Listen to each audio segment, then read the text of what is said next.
मंत्री का जो है संबंधित प्रोविज़न बहुत ज़्यादा प्रोविज़न नहीं है, 75 में ही जो है इनका प्रोविज़न दिया हुआ है।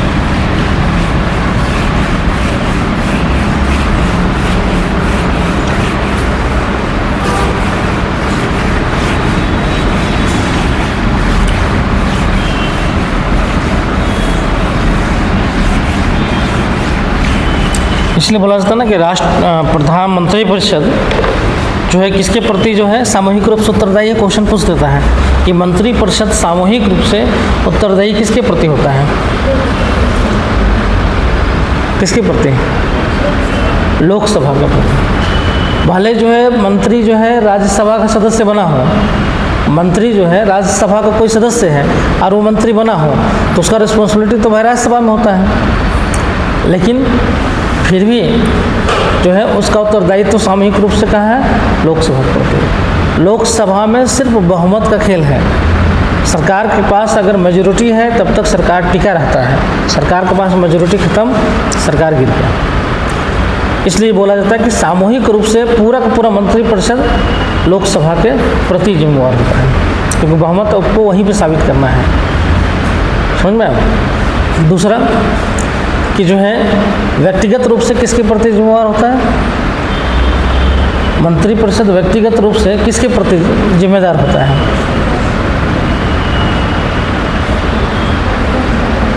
राष्ट्रपति के प्रति, क्योंकि राष्ट्रपति ही जो है उनको नियुक्त करते हैं और हटा सकते हैं, तो उनके प्रसाद पर्यंत टिके रहते हैं।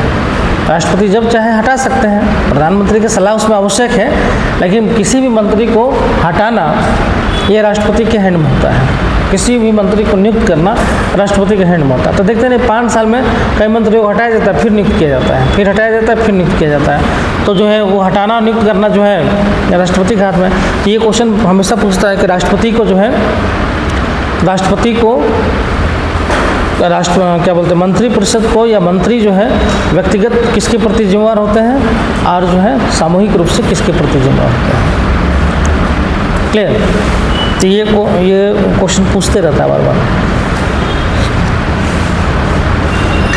दूसरा है, अगर प्रधानमंत्री इस्तीफा दे दे तो क्या होगा?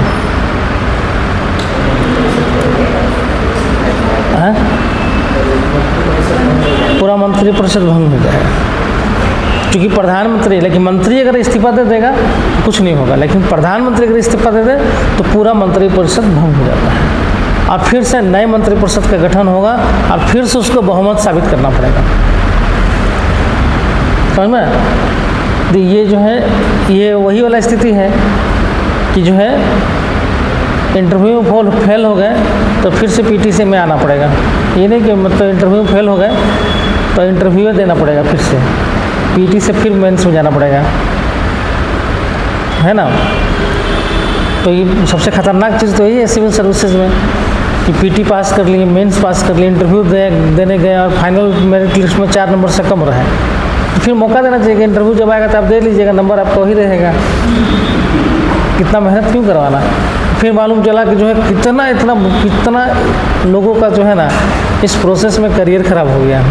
हम जानते हैं, मेरा एक दोस्त था तो हम लोग तैयारी करते थे दिल्ली में, तो एक हमारे फ्रेंड थे, जीतू नाम था उनका, जीतू सिंह, कानपुर के थे। और चूँकि यूपी का लोग जो है रटने में बहुत महानता उनका होता है। वो अगर आप उसको बोलिएगा ना पेज नंबर तक याद कर लेता है, पेज नंबर तक याद रहता है उसको। आप जो बनाते हैं घटना चक्र, बहुत लोगों के पास होगा घटना चक्र, वो घटना चक्र का एक पेज उसको याद होगा, किस पेज में क्या है, कहाँ पे मंत्रिपरिषद, वो बता देगा। देखो 37 नंबर पेज में जाओ, 5वां पैराग्राफ में जो है मंत्रिपरिषद के बारे में दिया हुआ है। इतना रटने में तेज होता है ना। हम लोग देखते थे कि हिस्ट्री का जो है इतना मोटा मोटा श्रीवास्तव जी का बुक होता था और उसको रट जाता था, तो रटने में बहुत तेज होता है। तो जब पहला अटेम्प्ट दिए वो तो इंटरव्यू पहुंच गए यूपीएससी का, पहले अटेम्प्ट में इंटरव्यू, लेकिन फाइनली नहीं हुआ। नहीं होने का कारण था वो थोड़ा चालाकी किए, इंटरव्यू में बोले कि चूँकि हॉबीज़ से क्वेश्चन बनता है, आपका हॉबीज़ से क्वेश्चन बनता है, तो वो चालाकी क्या किए, बोले कि हॉबीज़ मान लीजिए कि अगर रखेंगे टूरिज्म घूमना फिरना पसंद है तो 4 जगह के बारे में पूछने लगेगा, फिल्म रखेंगे तो फिल्म पूछ लेगा, है ना। बोला अच्छा ठीक है, तो दिमाग लगाए कि हॉबीज़ में रखेंगे खाना बनाना, हाँ, और रखिए अपना हॉबीज़ कि खाना बनाना हमको बहुत पसंद है ना, टाइम मिलता था हम खाना बनाना पसंद करते हैं। तो जो है गए इंटरव्यू में पूछ भी दिया कि पहले तारीफ़ किया, वाह आपका जो है हॉबीज़ जो है खाना बनाना है ना। बहुत कम लड़कों में जो है ये हॉबीज़ होता है, खाना बनाना लड़कों को सबसे ख़राब चीज़ लगता है, तो बड़ा अच्छा है। तो बोले हाँ सर हमको मतलब बहुत पसंद है सर खाना बनाना, और जब भी मौका मिलता तो हम खाना बनाना जो है चाहते हैं। बोला बहुत अच्छा बात है ना। आप मतलब लोग आपसे खुश भी हो गए, 4 अगर आपके जो है कलीग भी हैं, अगर खाना बना के खिलाएंगे तो खुश रहेंगे, चलो सर खाना बना के खिला रहे हैं। अब यहाँ वो मिस्टेक कहाँ किया, अब उससे पूछा अच्छा क्या क्या आप खाना बना लेते हैं, तो सोच के गया था, बनाता तो नहीं था लेकिन लिख दिया था। तो सोच के गया था वो कि अगर पूछेगा क्या बनाते हैं तो हमको क्या बोलना है, क्योंकि अगर वो वैरायटी 4 को बताएगा तो उस वैरायटी में पूछ देगा वो, है ना, कि भाई इस वैरायटी को क्या बोला जाता है, क्या खास होता है, पूछे कि क्या खाना बनाना जाता है। तो बोला कि सर खाना में तो सर हम दाल भात और चोखा बना लेते सर। बोला चोखा, व्हाट इज़ दिस चोखा। बोला सर चोखा मीन्स सर मतलब उसको भरता बोलते हैं सर, पैटेटो भरता। बोला और, बोला बस इतना ही आता है सर। अब तब उसको समझ में आ गया कि मूर्ख बनाने के लिए जो है डाल दिया है। बोला और कुछ खाना बनाने का बहुत शौक है, सिर्फ इतना ही जानते, और कुछ नहीं जानते, और कुछ आइटम्स बताइए। बोला नहीं सर अभी तक तो यही है, बाकी भविष्य में सीख लेंगे सर। तब समझ गया कि झूठ बोल रहा है। नंबर नहीं दिया इंटरव्यू बोर्ड में, है ना, नहीं दिया तो जो है उसका लगभग हमको लगता है 34-35 नंबर से फाइनल जो सिलेक्शन था 34-35 नंबर से उसका छूट गया। और यकीन नहीं करोगे कि उसके बाद जो है फाइनल नहीं हुआ तो फिर पीटी आ गया। नेक्स्ट बार अब कॉन्फिडेंस तो ही था, इंटरव्यू फर्स्ट अटेम्प्ट, और उस समय जानते हो इंटरव्यू में जाना, इंटरव्यू तो दूर की बात था, हम तुमको बता रहे 2005 के बाद इंटरव्यू में जाना तो दूर की बात था, पीटी को निकाल लेता था ना तो बॉस कहलाता था पूरा उस जगह का, मतलब लोग उसको इज्जत के नज़रों से देखता था, लगता था कि सबसे बुजुर्ग व्यक्ति है, सबसे इंटेलिजेंट व्यक्ति है। कहीं खड़ा हुआ और मालूम चल गया किसी भी बच्चे को कि पीटी निकाला हुआ है, घेर लेता था सर, मतलब अब हर कोई जानना चाहता था कि सर कैसे निकालें, क्या पढ़ें, अब वो एडवाइस लेता था, और वो सीना तान के घूमते रहता था कि कितना सम्मान हमको है। और वो तो इंटरव्यू दिया हुआ था, पूरा जहाँ जाता था घेर लेता था लोग, फर्स्ट अटेम्प्ट में इंटरव्यू, है ना। लेकिन जो है कितना दिन तक रहेगा बुलबुला। फिर 3 इंटरव्यू, 3 जो है वो पीटी दिया और तीनों पीटी नहीं निकाल पाया। 3 पीटी दिया और 3 बार पीटी नहीं निकल पाया। 4 अटेम्प्ट होता था उसमें जनरल को, 4 अटेम्प्ट उसका ख़त्म हो गया। समझ में? तो कोई गारंटी नहीं होता है कि एक बार अगर आप पीटी निकाल लिए हैं तो बार बार आपका पीटी निकल जाएगा। हम आपको जेपीएससी में बता रहे हैं, जेपीएससी में बहुत सारे ऐसे बच्चे इस बार के बता रहे हैं कि जो सेलेक्टेड है वो भी पीटी नहीं निकाल पाए, सेलेक्टेड पर्सन पीटी नहीं निकाल पाता है, कोई गारंटी नहीं होता है। इसलिए हर बार जब आप पीटी देंगे ना तो हर पीटी नए पीटी होता है, आपको उतना ही मेहनत करना पड़ेगा फिर से।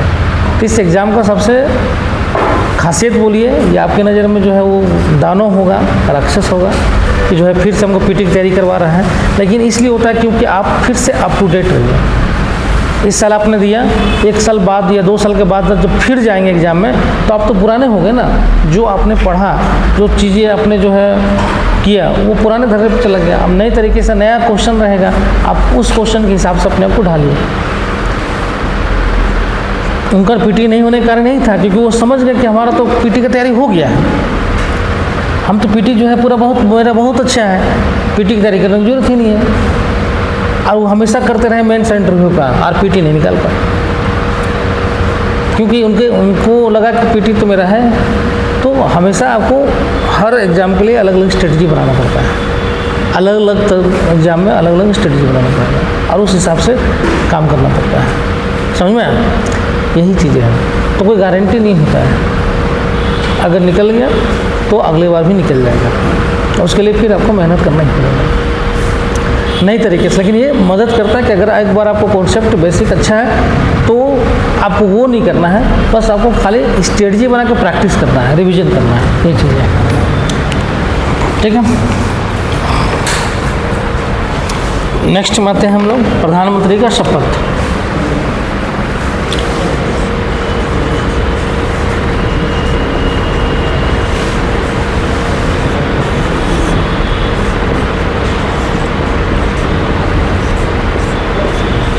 ठीक है, शपथ कौन दिलवाता है? राष्ट्रपति।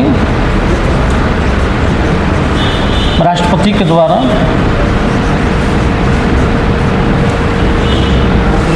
प्रधानमंत्री को शपथ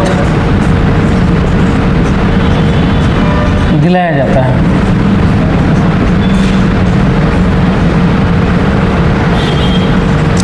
ठीक है,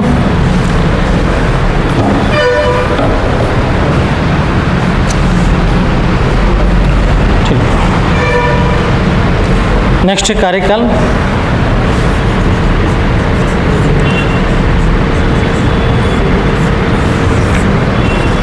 कार्यकाल है ना, तो प्रधानमंत्री के कार्यकाल की अवधि जो है निश्चित नहीं होती है।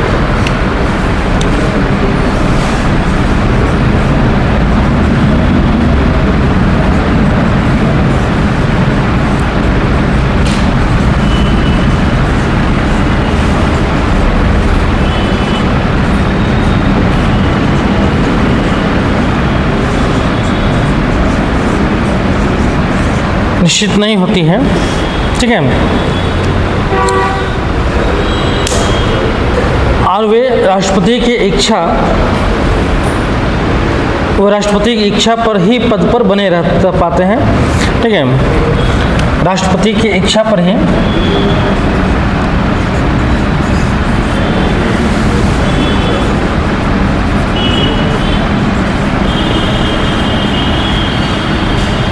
पद पर बने रहते हैं। ठीक है, नहीं बोलना है, बने रहते हैं। हालांकि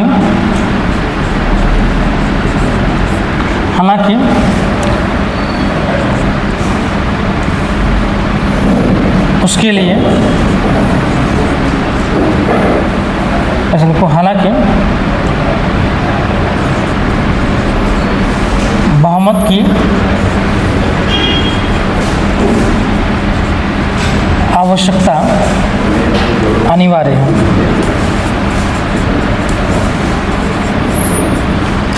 ठीक है,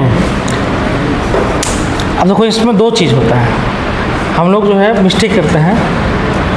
अगर पूछा जाए कि लोकसभा का कार्यकाल कितने वर्ष का होता है, तो लोकसभा का कार्यकाल 5 वर्ष का होता है ना। लोकसभा का कार्यकाल 5 वर्ष का होता है। प्रधानमंत्री का कार्यकाल कितने वर्ष का होगा, इसका तो कोई निश्चित है ही नहीं। प्रधानमंत्री तो तभी तक रह सकते हैं जब तक बहुमत है। अगर बहुमत अगर उनके पास है तो लोकसभा के कार्यकाल के हिसाब से 5 वर्ष रहेंगे, क्योंकि लोकसभा का टेन्योर ही 5 वर्ष है। तो 5 वर्ष तक वो सरकार चला सकते हैं, फिर 5 वर्ष के बाद नया लोकसभा गठन होगा। समझ में आया? तो इसलिए जो है प्रधानमंत्री का अगर लोकसभा के हिसाब से देखें तो 5 वर्ष है। 5 वर्ष तक वो सरकार अपना चला सकते हैं कार्यकाल, लोकसभा के कार्यकाल के अनुसार।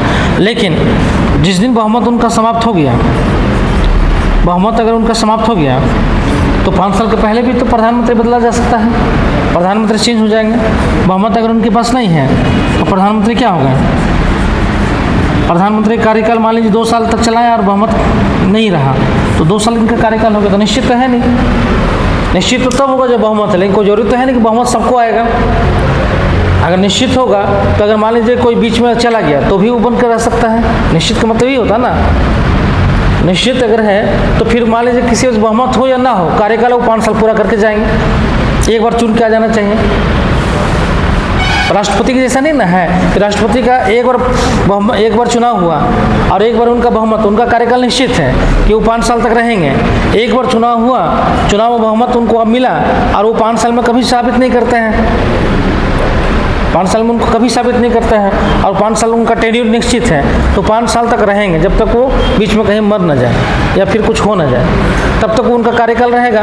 लेकिन प्रधानमंत्री के साथ ऐसा नहीं है, उनको हर बार क्या है, बहुमत साबित करना पड़ता है, हर साल बहुमत साबित करना पड़ता है, हर विधेयक में बहुमत साबित करना पड़ता है। कोई भी विधेयक आएगा उसको पारित करने के लिए बहुमत चाहिए, अगर वो पारित नहीं होता है तो माना जाता है कि सरकार के पास समर्थन ही नहीं है। समझ में?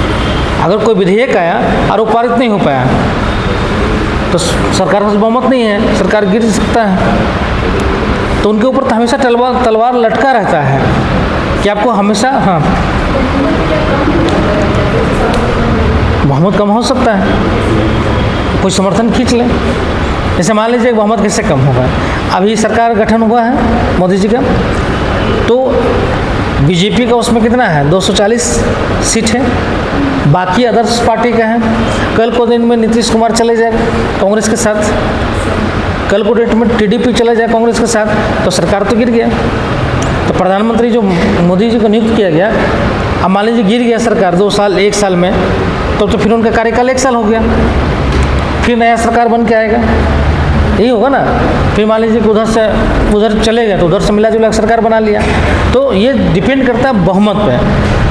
अगर एक पार्टी को बहुमत आया तो कार्यकाल निकाल लेगा, लेकिन अगर मान लीजिए कई पार्टियों को मिला के बहुमत आ रहा तो यहाँ तो निश्चित नहीं ना है कि एक पार्टी को ही बहुमत मिलेगा, यहाँ तो गठबंधन का भी बहुमत है। अब खड़ा तो एनडीए और इंडिया ही होता है, गठबंधन सरकार ही तो खड़ा होती है। अब उसमें किसी पार्टी को आ गया तो ठीक है, नहीं आया तो जो है गठबंधन का सरकार बना। अभी तो गठबंधन का सरकार है, तो गठबंधन का ही सरकार।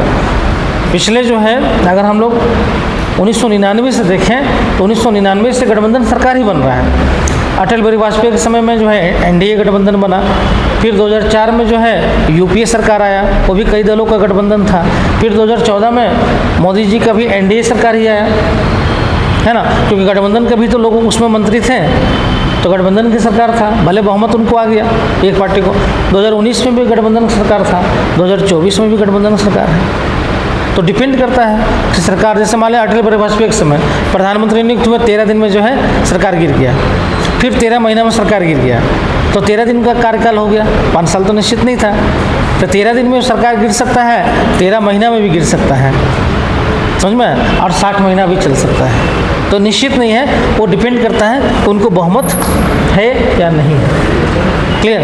तो यहाँ पे कार्यकाल देखें तो राष्ट्रपति निश्चित अवधि नहीं होता है, वो राष्ट्रपति की इच्छा पर है। राष्ट्रपति की इच्छा कब तक होता है, जब तक जो है बहुमत वो साबित करते रहें। बहुमत नहीं साबित कर पाएंगे, राष्ट्रपति उनको हटा देंगे, फिर नई सरकार का गठन कर लेंगे। क्लियर? यही है।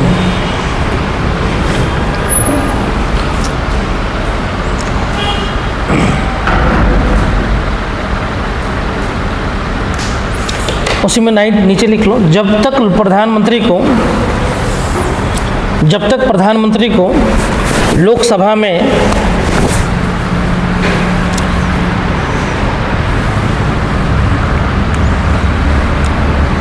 बहुमत का समर्थन प्राप्त है, तब तक राष्ट्रपति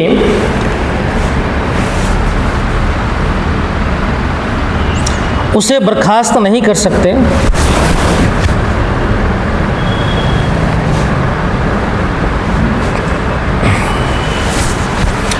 लेकिन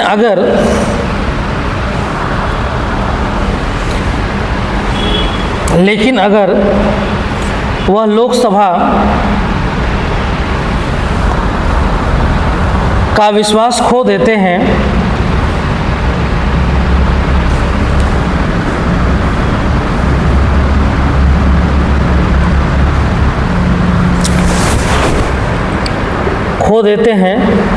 तो उन्हें इस्तीफा देना होता है।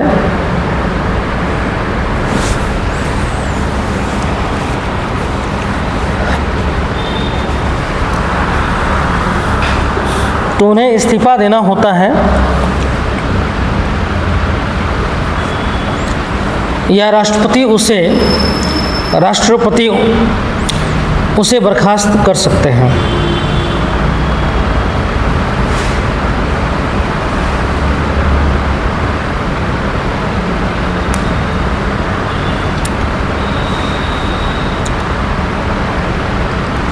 ठीक है, नेक्स्ट हेडिंग लिखो वेतन। कार्यकाल हो गया, अब वेतन लिख लो। वेतन,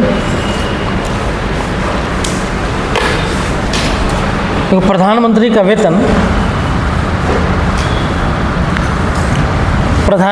वेतन और लाभ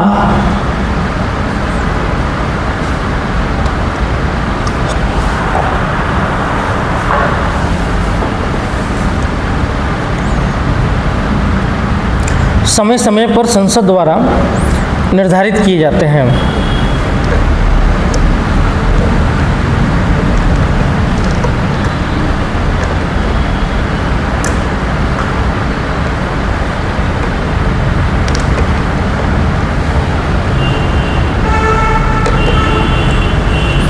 समय समय पर संसद द्वारा निर्धारित किए जाते हैं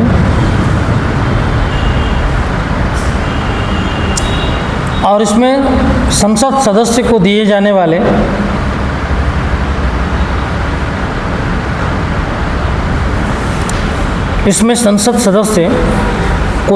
वाले वेतन और भत्ते के साथ साथ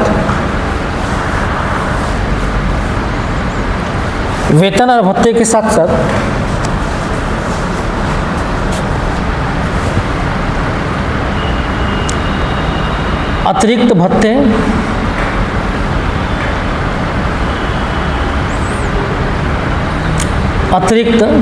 भत्ते मतलब अलाउंस दिया जाता है।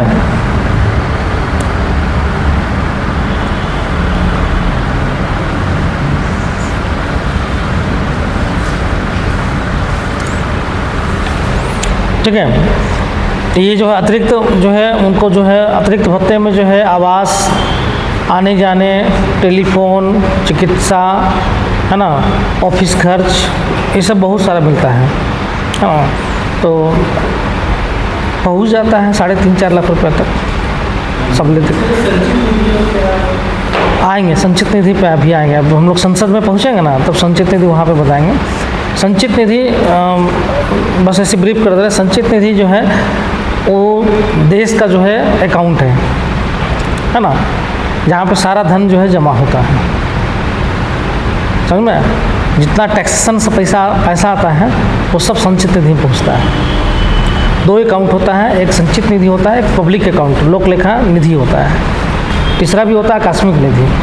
संचित निधि, आकस्मिक निधि और लोक लेखा निधि, तीनों है। तीनों का अलग अलग प्रोसेस है। आकस्मिक निधि तो इमरजेंसी, उसको हम फंड बोल सकते हैं कि जो है वो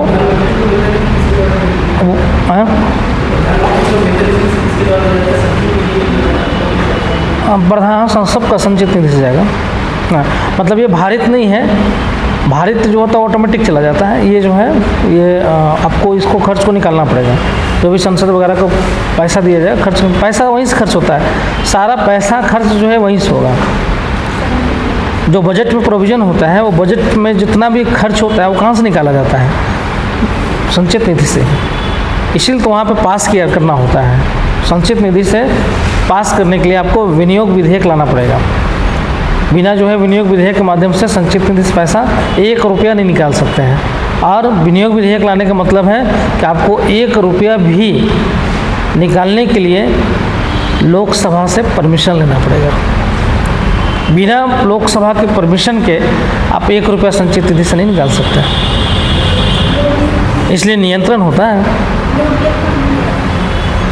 लोक निधि पब्लिक अकाउंट होता है, उसके लिए सरकार को परमिशन लेने की ज़रूरत नहीं होता है, वो खर्च करते रहती है।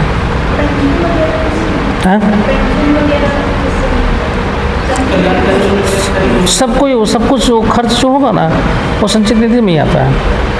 लोक लेखा निधि में ये होता है कि जैसे मान लीजिए कि जो है आपने जमा किया, आपका जो है मान लीजिए कि पीएफ है, प्रोविडेंट फंड है, सरकार जो आपको काटती है वो सारा पैसा लोक निधि अकाउंट में होता है। जो कंपनियां बेचते हैं, जो आईपीओ बेचते हैं, है ना, जो भी सरकारी कंपनियों का आप निजीकरण करते हैं, उससे जो पैसा आता है वो सब लोक लेखा निधि में जाता है। और उसके लिए जो है जो भी आपका जो भी पैसा सरकार का जो भी है वो लोक लेखा निधि में आता है और उस पैसे को सरकार अपने हिसाब से खर्च कर लेती है। उसके लिए जानकारी देती है, लेकिन जो है उसके लिए परमिशन लेने की ज़रूरत नहीं होता है। संचित निधि से परमिशन लेना होता है, क्योंकि सबसे बड़ा फंड तो ही है ना। जितना भी टैक्सेशन का पैसा, जितना जीएसटी का पैसा जाएगा, जितना इनकम टैक्स का पैसा जाएगा, सब संचित निधि में जाता है, सब वहीं पर जमा होगा। सरकार के पास थोड़े आता है, सब संचित निधि है। संचित निधि पर कंट्रोल किसका है? पार्लियामेंट का। समझ में? चलो अब नेक्स्ट हेडिंग लिखो, भारत के प्रधानमंत्री की शक्तियाँ।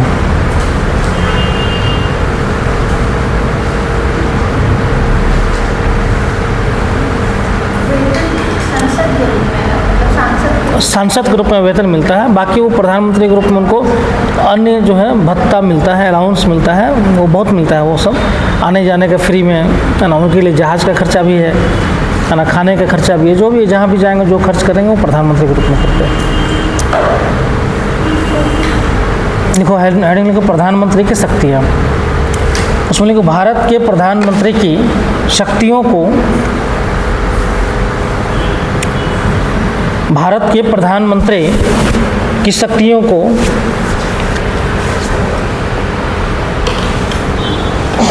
निम्नलिखित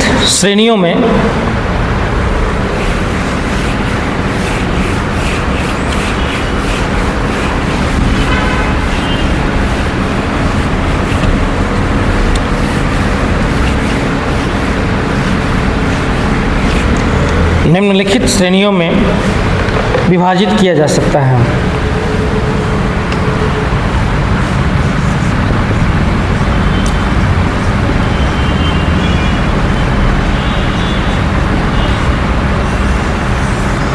ठीक है, अब इसमें जो है कार्यकारी शक्ति,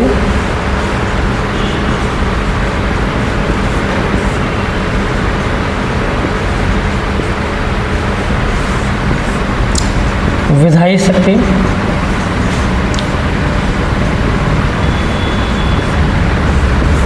ठीक है, कार्यकारी शक्ति, विधायी शक्ति, कूटनीतिक शक्ति,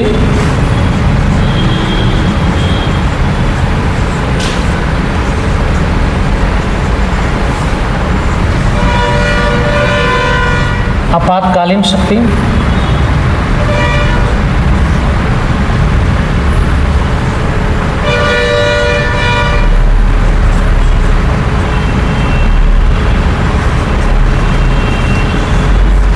ठीक है, आपातकालीन शक्ति। नेक्स्ट वित्तीय शक्तियाँ,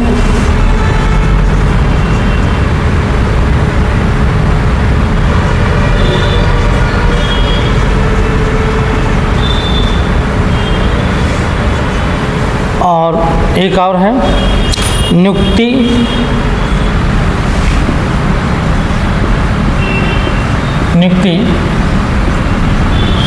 शक्तियाँ।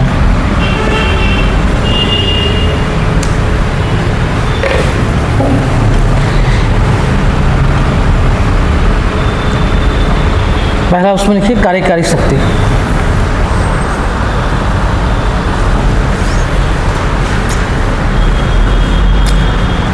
पहला कार्यकारी शक्ति, तो प्रधानमंत्री केंद्रीय मंत्रिपरिषद का प्रमुख होते हैं।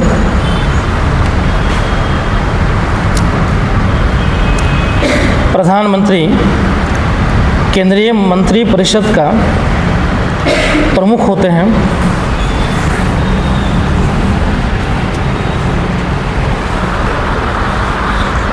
और सरकार के प्रशासन के लिए जिम्मेदार होते हैं।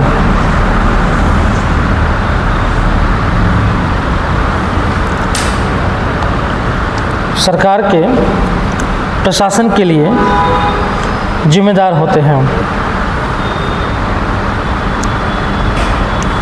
वह कैबिनेट की बैठकों की वह कैबिनेट के बैठकों की अध्यक्षता करते हैं।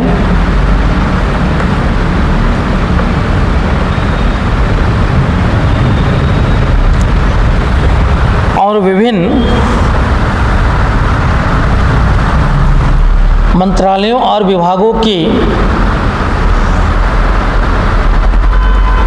विभिन्न मंत्रालयों और विभागों की गतिविधियों का समन्वय करते हैं।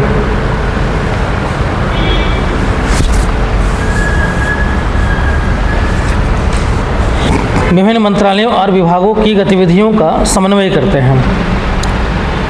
नेक्स्ट लिखिए विधायी शक्ति।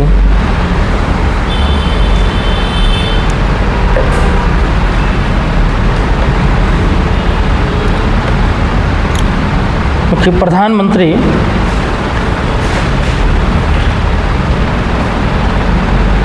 लोकसभा या राज्यसभा का सदस्य होते हैं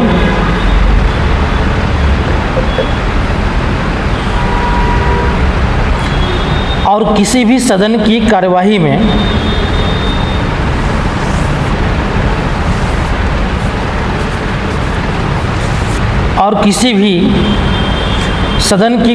में भाग ले सकते हैं।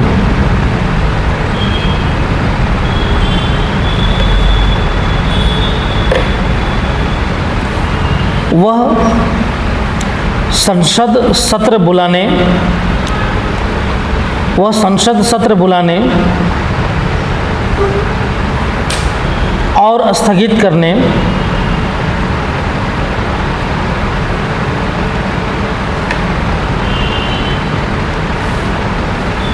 तथा लोकसभा को भंग करने के बारे में राष्ट्रपति को सलाह देते हैं। लोकसभा को भंग करने के बारे में राष्ट्रपति को सलाह देते हैं।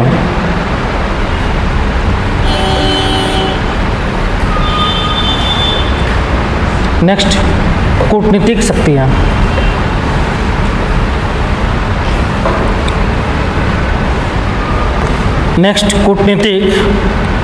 शक्तियाँ। देखिए प्रधानमंत्री अंतर्राष्ट्रीय क्षेत्र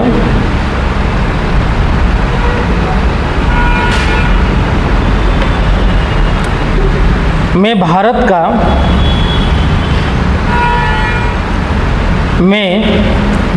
का प्रतिनिधित्व करते हैं।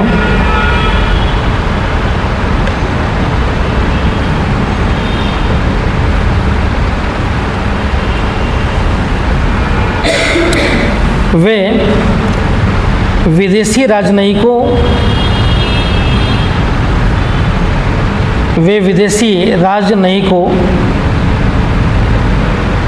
और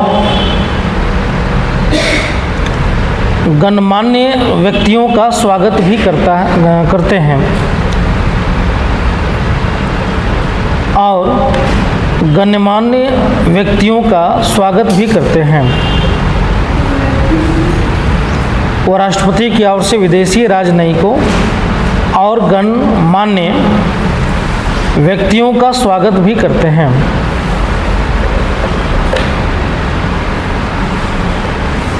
नेक्स्ट आपातकालीन शक्तियाँ।